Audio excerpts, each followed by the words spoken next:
मागण्याकरिताच्या मोर्चाचे सुरुवात करत असताना तथागत भगवान बुद्ध शांतीचे प्रतीक, महाराष्ट्राचे व जगाचे दैवत छत्रपती शिवाजी महाराज, विश्वरत्न डॉक्टर बाबासाहेब भीमराव आंबेडकर, क्रांती सूर्य ज्योतिबा फुले, क्रांतीज्योती सावित्रीबाई फुले, कॉम्रेड शहीद भगतसिंग सुखदेव राजगुरू आणि समाजवादाचा पर्याय देणारे comrade Karl Marx, Lenin, angles या सर्वांना, त्याचप्रमाणे तळागाळातील माणसांचा जीवनमान उंचावण्याकरिता ज्या ज्या महापुरुषांनी या भारताच्या आणि जगाच्या धर्तीवर आपल्या जीवाची आहुती लावून आपल्या जीवाचं रान करून ज्यांनी समाजकार्य केलेल्या अशा सर्व महापुरुषांना आजच्या या परिषदेच्या माध्यमातून क्रांतिकारी लाल सलाम करतो, जय शिवराय करतो, जय भीम करतो, इस्तकबाल करतो, नमस्कार करतो, नतमस्तक होतो। आज आपण या ठिकाणी आपल्या मागण्यात अनेक वेळा मोर्चे काढलेलेच आहे आपण, आणि त्यासाठी आपण अनेक वेळा गोळा होत असतो। परंतु आजचा जो कार्यक्रम आहे हा कार्यक्रम जो या महाराष्ट्र सरकारने आणि केंद्र सरकारने जाती जातीमध्ये तेढ निर्माण करण्याकरिता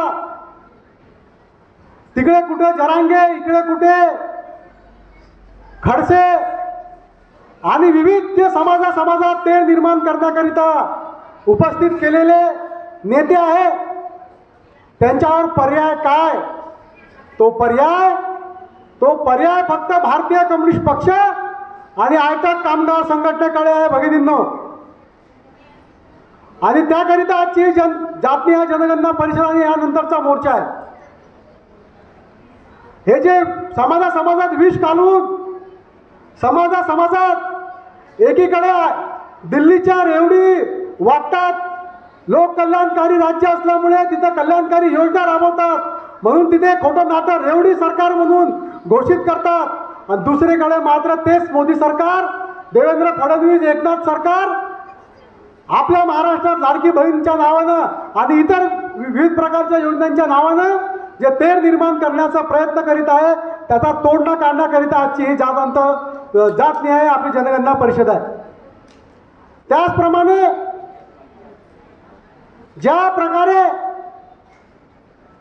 एकीकडे गुलाबी साडी दिसली की माझं डोकं ठणकते असे म्हणणारे आपले उपमुख्यमंत्री, अर्थमंत्री अजितदादा पवार, आणि दुसरीकडे मात्र तेच गुलाबी कलरचं शर्ट घालून आणि गुलाबी कलरचा सगळे बॅनर लावून पूर्ण महाराष्ट्रात जय जयकार करणं सुरू केलेलं आहे।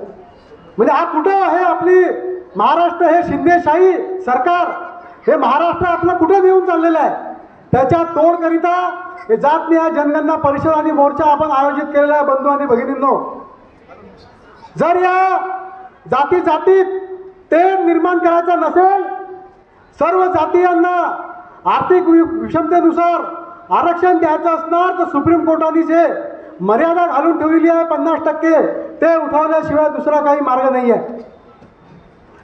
आणि महत्वाचं मार्गदर्शन कॉम्रेड रामभाई या ठिकाणी करणारच आहे। या ठिकाणी उपस्थित झालेले आपले माजी महापौर, माजी उपमहापौर व काँग्रेसचे नेते निखिलदादा दिवेकर हे सुद्धा आपल्याला पाठिंबा देण्याकरिता या ठिकाणी उपस्थित आहे। साहित्यिक आणि प्राचार्य श्री बबन कानकिरड सर हे सुद्धा उपस्थित आहेत, आणि आपले सर्व तालुका अध्यक्ष आणि आशा कर्मचाऱ्यांचे आपले तिन्ही संघटक हे सुद्धा या ठिकाणी उपस्थित आहेत। आपल्या राज्याच्या नेता वनिताताई कापसे या सुद्धा या ठिकाणी उपस्थित आहे आपल्या सर्वांना मार्गदर्शन करण्याकरिता। आणि हे फक्त आपल्या अकोल्यात होत नसून संपूर्ण महाराष्ट्रात आज आपली 15वी की 16वी जातनिहाय जनगणना परिषद आहे। संपूर्ण राज्यात आणि राज्यानंतर संपूर्ण भारतात या अशा परिषदा आपल्या होणार आहेत।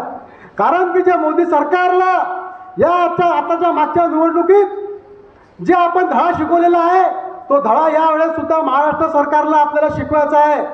जे त्यांनी शिंदेशाही चुकीचं धोरण राबवण्याचा एक धडाका या महाराष्ट्रात सुरू केलेला आहे तो आपल्याला संपवायचा आहे आणि आपल्या न्याय हक्क मागणे आपल्याला मिळवून घ्यायचं आहे. एवढंच या ठिकाणी प्रास्ताविक भाषणात बोलतो आणि थांबतो. इन्कलाब जिंदाबाद, लढेंगे जीतेंगे.